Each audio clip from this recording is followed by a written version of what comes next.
Estamos aqui em mais um episódio do Asp Talks. Como eu costumo brincar aqui, como o podcast ele tem essa questão de poder ser visto a qualquer hora, então tem uma regra que você não pode falar muito em tempo, mas aí eu fiz o contrário, Rodrigo. Eu falo bom dia para quem ouve de dia, boa tarde para quem ouve à tarde, boa noite para quem ouve à noite. E ainda eu me contemplo, porque eu ouço muito podcast quando eu corro na madrugada, então eu falo também um boa madrugada, porque tem bastante gente que também faz isso. Estou aqui hoje com o Rodrigo Caicelian, advogado militante em todas as frentes aqui, na área principalmente de direito civil, recuperação judicial, e todo tipo de contencioso aí relacionado à recuperação de ativos. E esse nosso tema aqui hoje, recuperação de ativos. Tudo bem, Rodrigo? Como é que você está? Tudo bem, Leonardo? Prazer estar aqui com você. Fiquei feliz com o seu convite.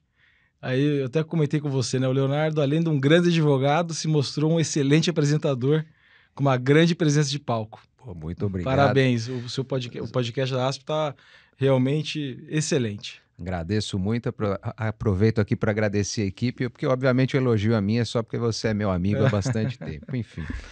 Rodrigo, acho que essa parte, né, recuperação de ativos, ela conversa, a base dela é a execução, né, vamos dizer assim, execução, a busca da satisfação de crédito, né?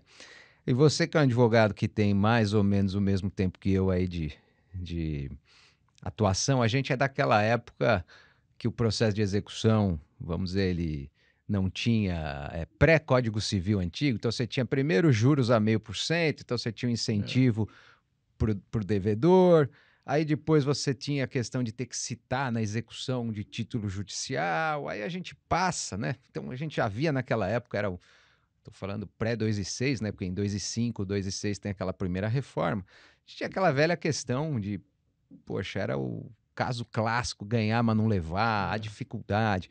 Aí a gente vem 2 e 5 para 2 e 6, aquela primeira reforma, processo sincrético, cumprimento de sentença, para tentar, né, melhorar um pouco essa questão da facilidade da execução. E aí o tempo vai andando, Código Civil novo, Código de Processo Civil novo também, trazendo novas ferramentas e tecnologia que também passou a ajudar.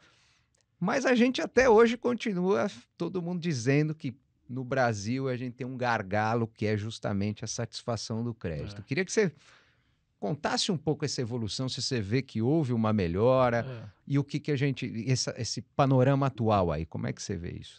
Eu acho que você colocou muito bem, porque antigamente parecia que tinha um incentivo perverso, né? Exato. Era bom dever. Exato, né? Hoje em dia, agora mudou um pouco, agora é Selic, mas até pouco tempo atrás era TJSP mais 1. Eu até costumava dizer no escritório, eu falava, olha, dever hoje e ter patrimônio ainda que oculto não é um bom negócio, porque é 15% ao ano, daqui a pouco o seu negócio fica impagável, né? Então, essa situação em que devedores mantêm o patrimônio oculto, ele ainda era um pouco vantajoso, porque era um cenário que tinha poucas ferramentas jurídicas que permitissem aí alcançar, e isso vem mudando, né?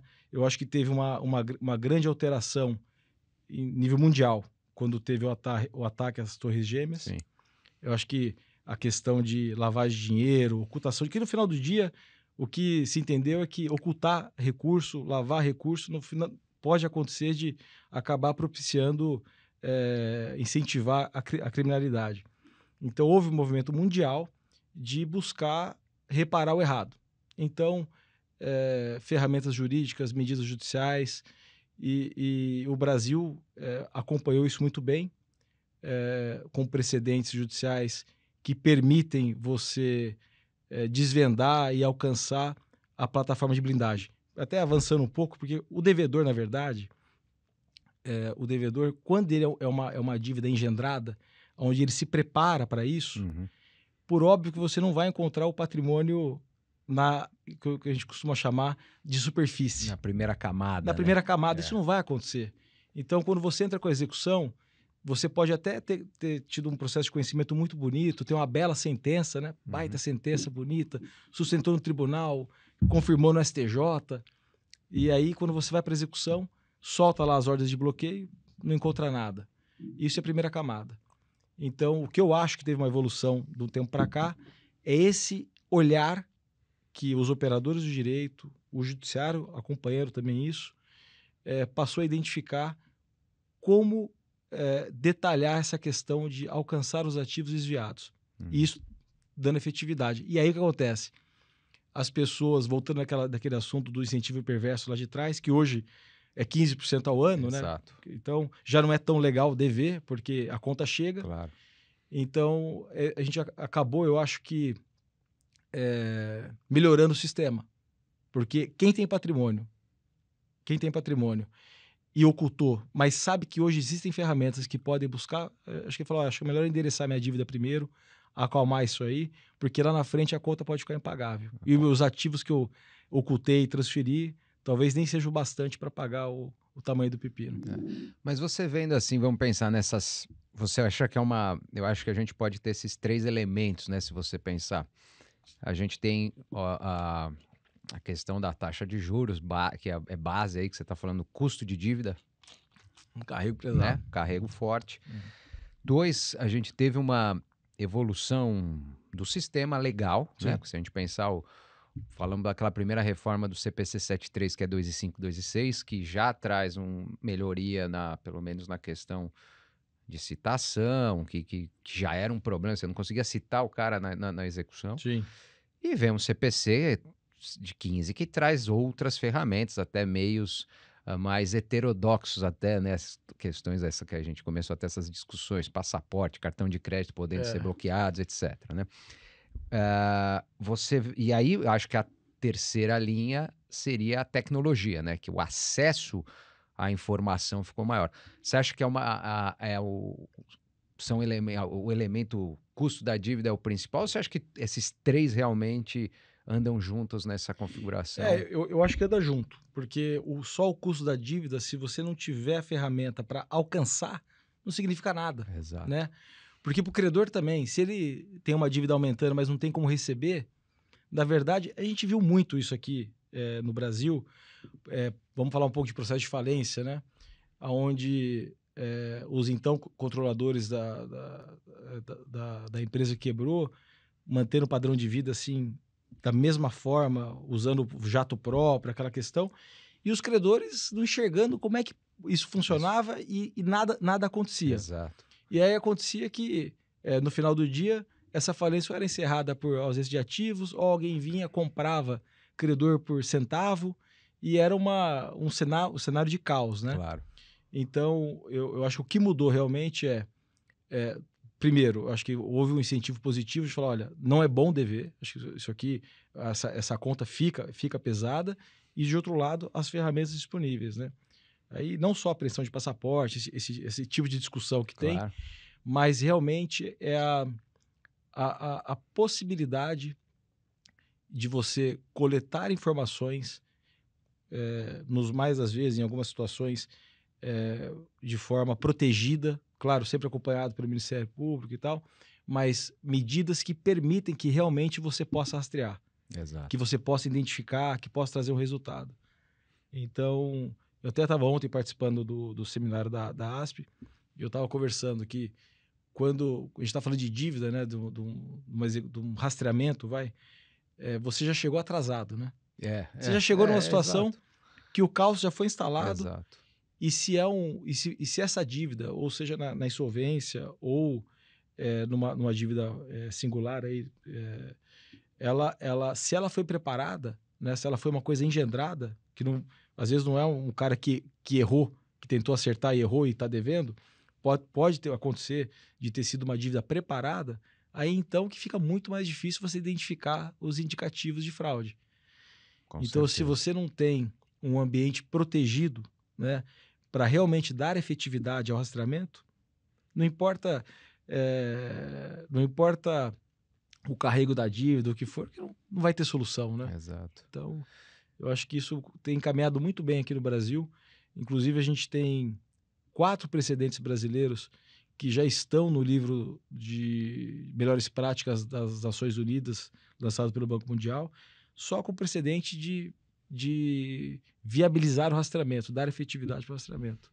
Isso é um ponto interessante que você está colocando, que até Acho que a gente tinha havia, vamos dizer assim, um lugar comum de também, a despeito aí estamos falando dessa evolução do sistema todo, mas a gente também vinha às vezes um judiciário que era visto como muito protecionista de devedor, né? Vamos É. dizer, a gente tinha um pouco essa visão aqui no país.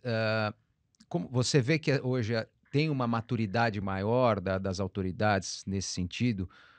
Porque, obviamente, a gente sabe que um sistema de devida recuperação de ativos impacta justamente taxa de juros, É. possibilidade de se dar empréstimo, né? Todo o mercado financeiro vê menos risco na Sim. concessão de crédito.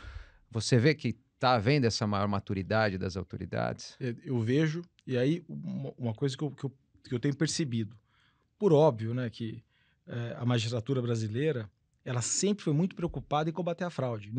Nenhum juiz Claro. vai dizer, não, isso aqui, não. Todos que eu tive contato, essa era a preocupação. Agora, uma coisa que eu percebia é que em dados momentos você chegava com um certo cenário probatório e o magistrado dizia, olha, mas cadê a prova que realmente aconteceu? E aí eu acho que isso é uma questão que veio evoluindo, veio melhorando bastante, que é tratar um pouco da métrica da prova quando você está falando de rastreamento, Sim. né? Porque se a gente está dizendo que houve um ato pré-ordenado de ocultação, por óbvio que o distanciamento do ativo da esfera patrimonial do devedor é feito de forma ordenada, de forma estruturada e formalmente perfeita, né? Senão seria um assalto, né? Não seria um engendramento fraudulento.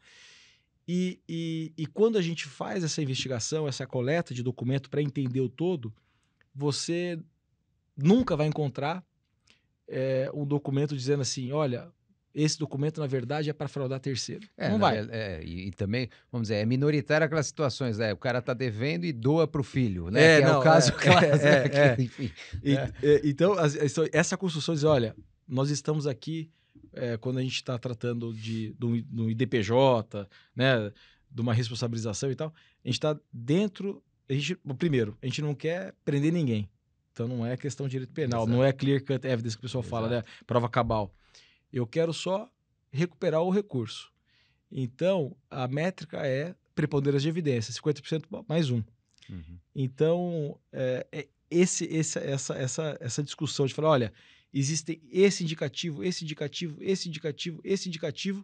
de que o fato é esse. Uhum. Todos os indicativos apontam para o fato. É aquela coisa de preponderância de evidência, né? Então, isso é uma coisa que vem sendo tratado, vem sendo melhor entendido pelo tribunal. Inclusive, teve uma decisão da ministra Nancy Andrighi, se você possa avançar já nessa questão. Lógico, claro. Que foi um caso extremamente importante para quem atua na área de rastreamento, que era um grupo econômico que estava discutindo, que estava se dizendo desvinculado de um cenário de fraude, mas o controle dessas pessoas jurídicas era via estrutura sediada em paraíso fiscal. E o STJ então decidiu, né, que diante do cenário de fraude em que ela estava inserido, essa empresa estava inserida, cabia a ela trazer a informação dos beneficiários finais da estrutura por documento, pena de ser mantida a responsabilidade.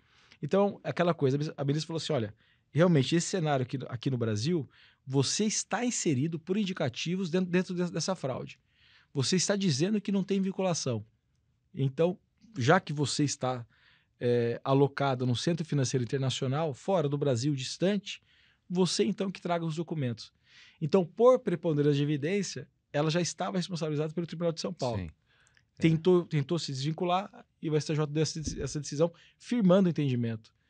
E isso dá uma chance de solução para a vítima da fraude, né? Exato. Porque às vezes, até um negócio interessante, às vezes a vítima, ela ou o credor, né, que ali pode ter perdido um patrimônio substancial, às vezes ele não tem recurso para ir buscar uma quebra de sigilo no exterior.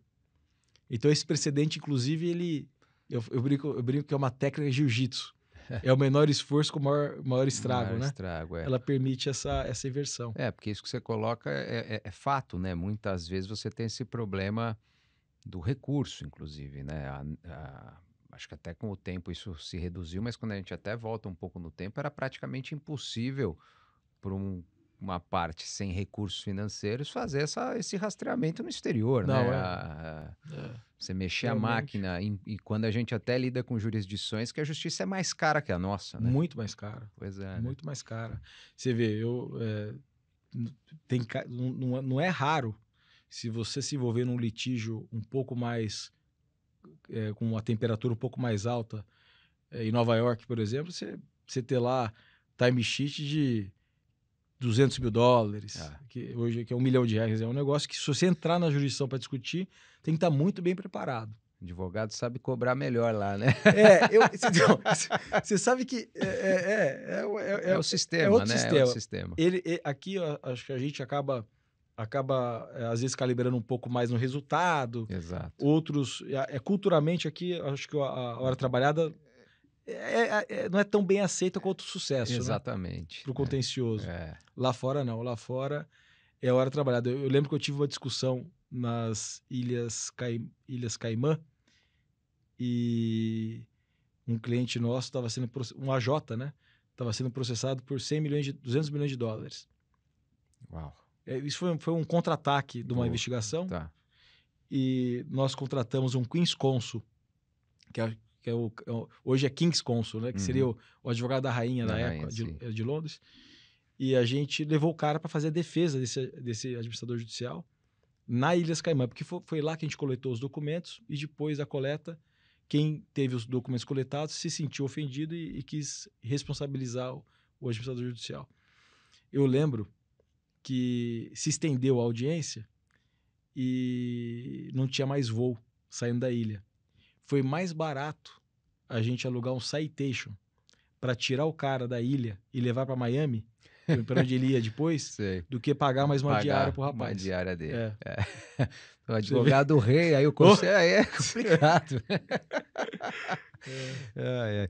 Mas você já até tocou um pouco aí, até falando de IDPJ, por exemplo. Essa é mais uma evolução É, do sistema, né? sim. Porque acho que a gente também, conforme do sistema aí legislativo mesmo, né? Porque a gente até andava numa época, né, que acho que muita desconsideração foi dada sem fundamento e também acabava É. caindo por essa. E o IDPJ traz, de certa maneira, a possibilidade de se fazer até essa questão da discussão da prova, né? Acho que hoje você tem um terreno mais adequado, né, até para essa questão de se falar como vamos calibrar a prova, como que vai ser feita a Sim. obrigação de cada um dentro do cenário.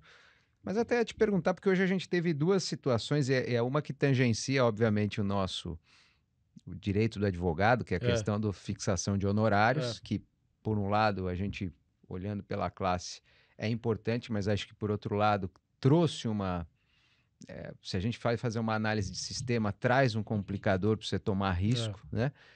E eu acho que, casado com isso, a gente também começou a ter uns recentes entendimentos do TJ aqui de São Paulo, principalmente. Eu não vi, pelo menos, algo de STJ, com uma certa vedação à produção antecipada de prova pré-IDPJ. É. Esses dois fatores você não vê como inibidores, assim, Você tocou num ponto extremamente relevante. Você vê, imagina a situação. Você já perdeu seu dinheiro, né? E você agora tem a chance de ajuizar um incidente que, pelo Código de Processo Civil, não é passível de honorários de sucumbência, mas agora está passando a ter pelo entendimento. E você, então, pode, de credor, virar devedor. Exato. Eu já tenho no escritório situações onde vítimas nos procuram, falam assim, ó, tem essa questão, você me garante que não vai ter sucumbência? Ou você traz um investidor que assume a sucumbência se tiver, e eu dou metade do crédito para o investidor? Quer dizer, isso acabou que virou um incentivo perverso para combater o errado, né? Uhum. Porque, veja, eu até participei de um artigo, não lembro agora se foi em homenagem ao ministro Cueva ou ao ministro Buzzi, é um desses livros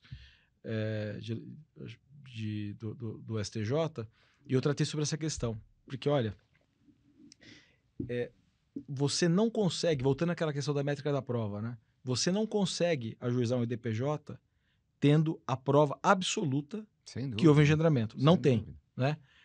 A não ser... Então, tem duas situações. Ou tem aquele cara, o empresário, vamos falar de incidente, de desconsideração, vamos falar do empresário. Ou tem um empresário que ele realmente toca a coisa de forma negligente, não sabe tocar, confusão patrimonial e aquela coisa toda, e aí o negócio vai mal. Claro. Ele acaba sendo... Então, esse tipo de situação é uma situação que está muito bem delineado ali, o incidente de desconsideração. Né? Você vê da própria contabilidade da empresa. Pronto. Agora, no caso onde tem um engendramento de fraude, você não tem essa prova mais robusta. Você tem um cheiro, você tem indicativos, né? Então, se você tem os indicativos na mão, mas pode acontecer de quando você ajuizar o IDPJ, o que você tenta alcançar pode vir no processo e dizer, olha, na verdade, você leu esses indicativos aqui, mas tá errado, porque se você olhar por aqui, você vê que não é isso. Aí você fala, putz, mas como é que eu ia saber disso, Pois né? é. Então, você ficou uma pegadinha, né? O que eu defendi nesse artigo, que na verdade foi até antes desse posicionamento, estava uma discussão, mas não tinha ainda firmado posicionamento. Falei, olha, primeiro que não é caso de incidente, não cabe honorário de sucumbência. Bom, agora, se couber, aí temos que aplicar aqui o princípio da causalidade, que seria assim, no momento do ajuizamento do IDPJ, era razoável e esperado que a vítima fosse por esse caminho para olhar o que aconteceu ou não era? Ou o cara exagerou na ferramenta? Se o cara exagerou na ferramenta, tudo bem. Então, eventualmente vai ser condenado à sucumbência para remunerar e tal. Agora, se o cenário instalado, aí temos que criar métrica. Falou, né? Dentro do que você tinha de possível visualização, né? Porque acho que essa que é a grande questão. Até onde você enxerga. Até onde você enxerga sem poder produzir prova. Porque você ir além, você vai precisar produzir prova. É isso. Né? Muitas vezes você está lidando com informação confidencial, a maioria das vezes. É isso.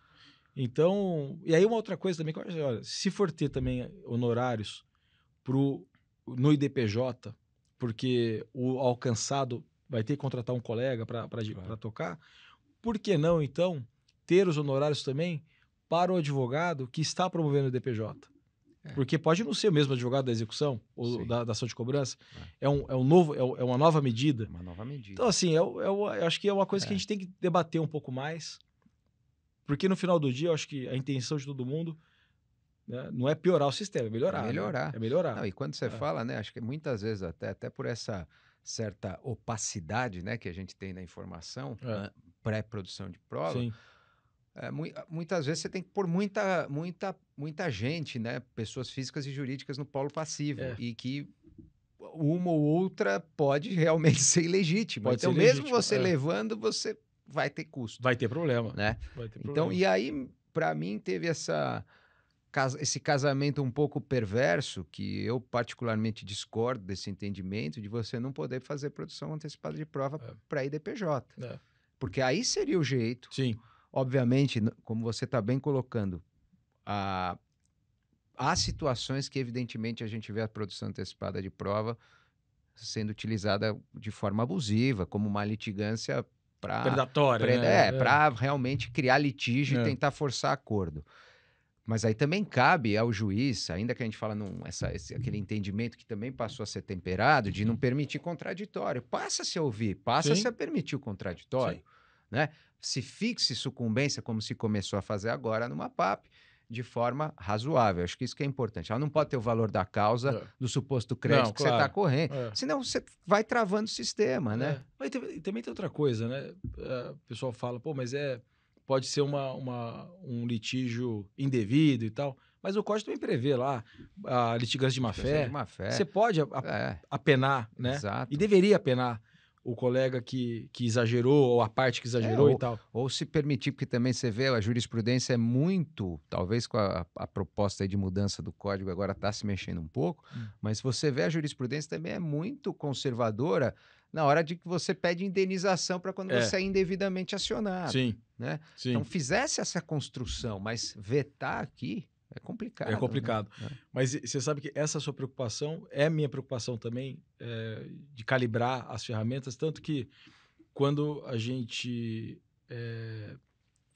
começou a preparar os seminários do IBRA, que é o nosso Instituto de Rastreamento, eu ligava para os colegas que eram ex-adversos, eu fazendo rastreamento e eles defendendo, e um deles falava, um baita advogado aqui em São Paulo, falou, pô, mas você está me ligando? Você faz rastreamento, eu estou te defendendo, que você vai...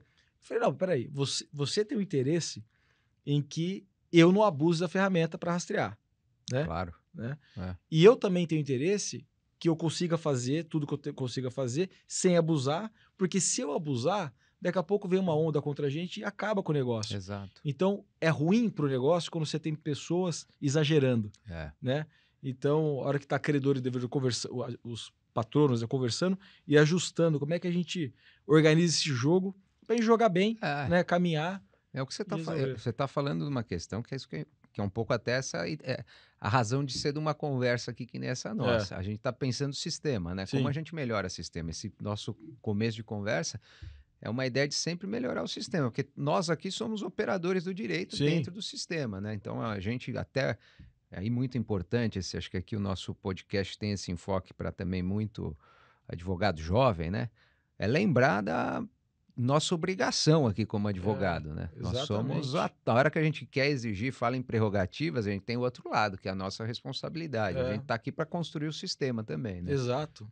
E ajudar a solucionar, né? Ajudar a solucionar. Ajudar a solucionar. Eu falo, às vezes, chega o cliente no escritório, eu falo, ó, você vai entrar aqui, mais um problema eu não vou te arrumar. Nós vamos tentar fazer o caminho mais suave para a gente chegar lá. Então fica tranquilo que a gente vai piorar a situação que você está aqui, você não vai piorar. Não vai piorar. E deixa, até nessa questão da tecnologia, eu acho que você deve estar vendo coisas muito interessantes conforme foi andando, a gente foi tendo cada vez mais acesso rápido à informação e agora vindo inteligência artificial aí. O que você conta um pouco pra gente aí de novidade nesse mundo? Cara, é engraçado isso, né? Porque nós somos novos ainda, né? Mas a gente não consegue, Leonardo, vou te falar de verdade, cara, enxergar o que a moçada de 20 anos enxerga. Outra coisa. Meu sobrinho, o Máximo, tá cursando Direito também, e ele vê essa questão da inteligência artificial. Tio, tem esse coisa da inteligência artificial e tal. Bom, acabou que iniciamos um projeto lá no escritório e um trabalho que nós levávamos 6 meses, Leonardo, 6 meses para organizar, pela IA, estamos levando um dia. Uau! Não, assim, é um negócio que... mas eu costumo falar que, pelo que eu tô vendo até agora, a inteligência artificial parece que é um estagiário motivado, sabe? Faz, você precisa olhar. Você precisa fazer precisa revisar, dar o tom e tal. Mas, realmente, o nível de detalhamento que ele traz é um negócio... Imagina para essa parte de pesquisa de ativos, cruzamento de informações, né? E de informações públicas mesmo, né? Que ele consegue... Não, mas até, por exemplo, você imagina o seguinte, às vezes você chegou num ponto da sua atividade de rastreamento que não tem outra forma se não ter acesso a extrato de conta corrente. Chega um momento que aqui é o caminho, não tem jeito. Aí você justifica tal. Eventualmente, se você fez o seu dever de casa bem feito, você vai conseguir. Só que aí, você imagina esses conglomerados aí, tem conta em 10 bancos, cada um tem um extrato diferente. Normalmente, ainda a gente cuida de muita coisa antiga, aí vem aqueles extratos em PDF, cada um num formato, né? E aí você põe lá as pessoas para começar a ler linha a linha.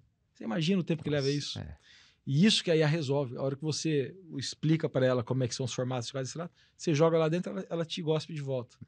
Eu lembro bem, você falando, cada vez que tinha perícia, por exemplo, Quando o perito fala, ixi, vai ter que fazer conciliação bancária. Você É. fala, pronto, o É. honorário do perito acabou de triplicar, porque era a hora, né? Era puta, isso. é isso aí. E eu vou te falar, de experiência nossa, eram 6 meses, cara. 6 6 meses de equipe todo dia, indo pro escritório, lendo documento e planilhando. Isso Ao tempo. planilhar, né? No fim é um trabalho que Planilhar. não é, É. é um pouco até o que você fala, né? Nesse tipo de serviço sobra tempo para você trabalhar o que É, precisa, né? O exatamente, que precisa. exatamente. E, E tem bastante. A gente, em 2010, a gente foi, acho que, segundo nos disseram o vendedor, mas a gente foi o primeiro escritório no Brasil a 2010, não, 2013. Foi o primeiro escritório no Brasil a ter um sistema do FBI. É, era o sistema chama I2. Tá. Não sei como é que tá hoje, mas era um sistema também interessante porque só que assim, tinha na época, eu não sei como é que ele está hoje, mas na época ele também não buscava informação em dados públicos, você tinha que lançar.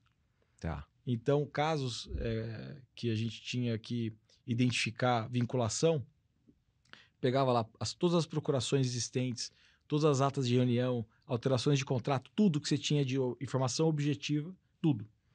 Processos que as partes estavam envolvidas, quem eram os advogados, endereço do contador, tudo.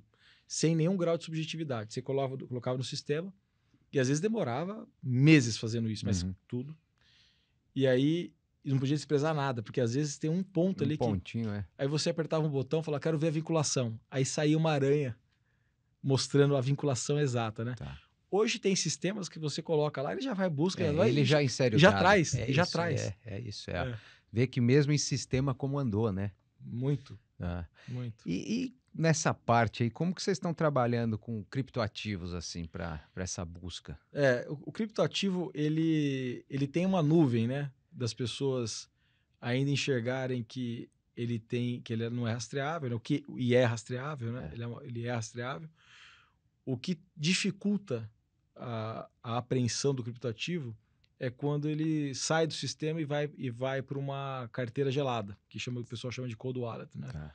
Porque aí você tem um corte no caminhar. E aí ele pode estar num pendrive, pode estar onde a pessoa quiser. Eu até comecei a comprar um pouquinho para entender como é que para ver o sistema. Mas existe uma máxima que diz que você ter dinheiro e não usar é a mesma coisa que você não ter dinheiro. Exatamente, né? Então, o que acontece muito nos casos é que chega um dado momento que a pessoa vai externar riqueza em algum ponto, em alguma estrutura, e aí é onde você faz o que a gente conversou já uma vez, a investigação de trás para frente, né? O reverse tracing, para fazer o bloqueio. Para fazer o bloqueio, para voltar. Porque é um mundo, né? Eu participei uma vez de um painel interessante que discutia no direito de família, né? Que hoje, porque aí também, como que rastrear? Aí chega uma, não tem mas não é meu, não tem a senha, aí começa aquela discussão. E tá todo mundo meio, né, tateando, né? Para ver como vai lidar, né? É a parte aí dessa tecnologia andando. No final do dia vai ser busca apreensão e alcançar onde está. Exatamente, ali no limite é isso, né? Mas o que você fala é bem isso, é interessante esse ponto, né? Quem tem o dinheiro e não usa é como não ter. É igual aquelas histórias. Pablo Escobar acharam dinheiro enterrado em tudo que é canto, né? Chega uma hora que o cara precisa usar, né? Não, mas mesmo enterrado é que ele tinha muito, né? Ele tinha... Exatamente. Era um negócio... Quando falava percentual do PIB, era um negócio assustador, né? Mas você sabe, quando você toca nessa questão do criptoativo, ele traz à tona uma questão muito umbilical com o rastreamento, que é o seguinte: diferente eu acho que o rastreamento ele é um complemento do contencioso. Claro, ele faz parte do contencioso, mas ele é uma cerejinha ali. O cara é um baita litigante, ele consegue resolver as coisas, mas o rastreamento ele dá o tom aonde caminhar, né? E aí, essa questão que eu vou tratar, ela fica muito mais evidente quando é criptoativo. Porque no rastreamento não é o tipo de atividade onde o advogado cumpre o prazo, faz uma petição, e ele vai meio que Ele pode até conduzir o processo, não vai tanto a reboque de intimação, mas ele mais ou menos tem lá o padrão, né? Sim. O rastreamento é totalmente diferente. E só consegue ter a solução, em especial em criptoativo, quem realmente respira o que está fazendo dia a dia. Então eu costumo falar lá no escritório, quando chega um caso sei lá, que pode ser um caso potencial de rastreamento, a gente põe o cliente na mesa lá, o devedor na mesa ali, figurativamente, claro, né? E começa a dissecar para entender o que foi. Aí chega um dado momento que todo mundo começa a entender muito como até a pessoa pensa, né? E aí, nesse momento, que você começa a ter efetividade aonde caminhar e onde pegar. E isso se torna muito mais importante quando se fala de criptoativo. Porque é muito mais difícil de você identificar onde está, né? Uhum. Então, essa sintonia fina de você entender com quem você está lidando é o resultado. E você falou uma questão que é muito interessante, né? Porque aí dentro do teu trabalho e do trabalho do advogado nessa hora que está tratando de recuperação de ativo e rastreamento para chegar lá. Porque você tem um lado que é um trabalho extra autos investigativo, vamos falar assim, da construção desse caminho. Só que você tem um outro lado que é saber enquadrar o que aconteceu. Exatamente, que tem gente que erra. Se você não tem a base jurídica, não adianta nada. Você viu o elefante passando aqui e você errou, pegou errado. Porque muitas vezes acontece, a gente vê isso. E às vezes é onde se quebram certas defesas. E aí que é a hora que tem que unir. E aí também, de novo, já aproveitando para falar para a comunidade, para o jovem advogado, o ferramental que esse advogado precisa ter. Então não adianta comprar, comprei o melhor sistema. Se você não souber aplicar, estou falando de abuso de personalidade ou confusão patrimonial. Estou simplificando aqui, mas são várias situações. Tem um amigo meu da CGU, o Renato Capanema, e ele falou uma frase que é interessante. Ele diz o seguinte: muita informação é nenhuma informação. Exato. Então, já aconteceu muito lá no escritório de aparecer grandes clientes e que estão numa briga muito pesada e não conseguem identificar ativo.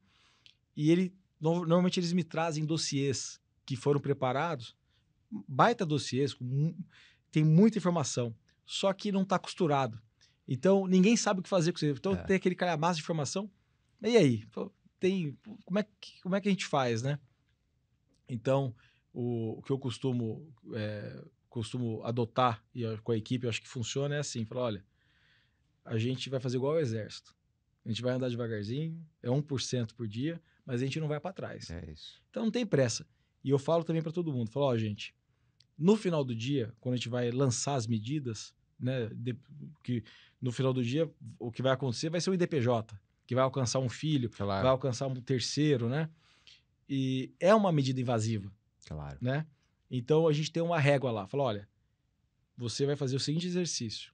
Se você ajuizasse, se essa medida fosse ajuizada contra você, e aí você tomasse conhecimento do embasamento da medida, mesmo que você fosse inocente, você diria, puxa, realmente eles tinham razão de ajuizar, até para poder me explicar.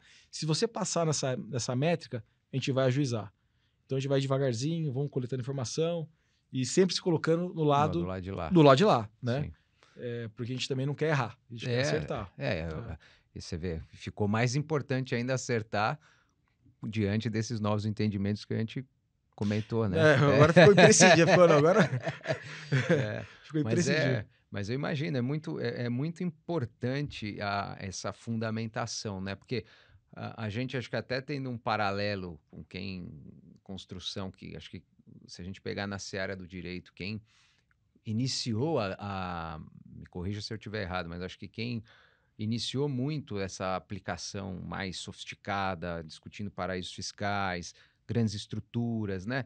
Foi principalmente o direito penal, né? Ministério Público. Acho que aqui no Brasil começa essa construção por ali, né? Perfeito. E várias vezes a gente via isso. Um monte de informação posta. Um monte de lógico, estou falando de quem está olhando às vezes de fora do noticiário. Parece que tem um monte de evidência, um monte de coisa, só que enquadraram errado. E a ação... né? E tem um ponto também, né, Leonardo? Porque assim, você imagina, a gente estava tratando sobre limitação de capital, né? O cara já foi lesado Exato, no patrimônio. Vamos imaginar agora. claro. Então você tem duas limitações: capital financeiro e capital humano. Você não tem um exército para fazer isso. Você tem Claro. pessoas ali, ainda mais no setor público.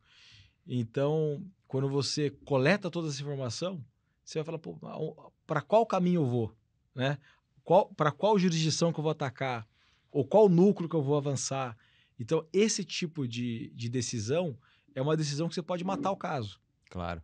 Porque se você adota o caminho errado e você instala um litígio complexo que você errou, pode ser que o seu fomento para terminar aquilo ali, ou a sua energia para terminar, acabou enterrando o caso. Exatamente. Né? Essa é uma grande preocupação nossa Com certeza. na construção do caso. Bom, Rodrigo, a gente aqui já avançou no tempo, né? A gente tem enfim, uma certa limitação e eu acho que você já tocou um pouco de algumas maneiras, mas eu acho que eu sempre gosto aqui de quando a gente tem grandes profissionais com grandes histórias, você dizer um pouco aí para o jovem advogado que quer trabalhar nessa tua área e acho que assim, a sua área, para qualquer um que está no contencioso civil, você precisa de alguma maneira. Obviamente, nós estamos falando de casos super sofisticados, mas isso está lá nas pessoas, nas coisas mais simples, no dia a dia. É cobrar a dívida lá no fim das contas. O que você dá de recomendação de ferramental aí para esse? O que ele deve pesquisar, o que ele deve colocar, o que ele deve ter de instrumento no seu escritório para ter um bom trabalho nessa área? Bom, acho que primeiro vou só aguçar um pouco mais o interesse da turma e entrar nessa área. Até falei isso ontem, que tem uma estimativa, falar qual é o tamanho do mercado, né? Tem gente lá, qual que é o tamanho, se eu for atuar nessa área, qual que é o mercado? É 4,5 tri dólar ano. Nossa. Então, assim, falta advogado para fazer o que a gente faz. Cuidar disso. E não é que eu estou jogando contra a minha área, né? É que quanto mais pessoas tentam fazer e vêm trabalhar nisso, a gente dissemina mais essas ferramentas. Então, é uma área extremamente interessante para ter mais pessoas advogando e trabalhando. E eu sempre digo que o rastreamento, ele não é uma atividade extremamente complexa, não é isso. O rastreamento, ele depende, e também não depende tanto de sistema, estou agora voltando um pouco, ele depende muito mais do profissional e da disponibilidade que ele tem, né, dele e com a sua equipe, de dedicar todo dia, na hipótese específica, no caso que ele estiver trabalhando, e não abandonar. Então, assim, é todo dia olhando e construindo, lendo, revisitando. Às vezes você analisou a vida pregressa da pessoa, analisou isso aqui, né, e não fez muito sentido. Passou um ano, Leonardo, você volta para reler, você fala, nossa, isso aqui é a chave do negócio, não tinha percebido, ou na época não fazia sentido. Então, eu acho que para a solução, acho que qualquer um consegue fazer, mas tem que falar, isso eu vou fazer, é todo dia, dedicar e ler muito. Esse é o ponto. É isso. E acho que você colocou uma questão que quando fala do mercado, né? Que você, inclusive, viveu esse mercado, como ele foi se tornando pujante com o ingresso de players como bancos, né? Até eu tive aqui um episódio que eu já gravei falando um pouco de fundos, né? Que compram, enfim, a gente compra ações, etc. A gente falando um pouco desse mercado. E que isso trouxe um fôlego enorme, né, para essa área, enfim, os fundos para bancos, etc. Enfim, é um dinamismo enorme. Trouxe. De uns anos para cá, o que batem na minha porta, sim, Tanto que passa, né, você passa até, aí teve que trazer mais um ferramental para você, que é começar a entender de finanças, né? Olhar isso como um ativo, né? Exatamente. Você passa a ser um advogado que começa a olhar a taxa interna de retorno. TIR. Sempre é TIR. Qual é TIR?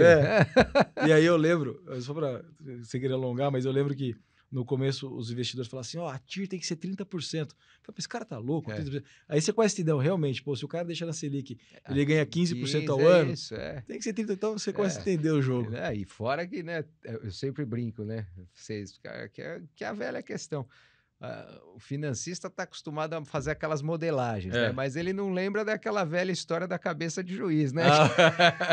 Isso não tem modelagem que resolva, tem modelagem, né? Não tem modelagem que resolva. Mas muito bom, Rodrigo. Agradeço demais a conversa. Foi extremamente didático. Acho que teve um panorama enorme e muita prática que é importante. Muitíssimo obrigado, meu amigo. Eu que agradeço, Leonardo. Forte abraço, viu? Abraço a todos. Muito obrigado.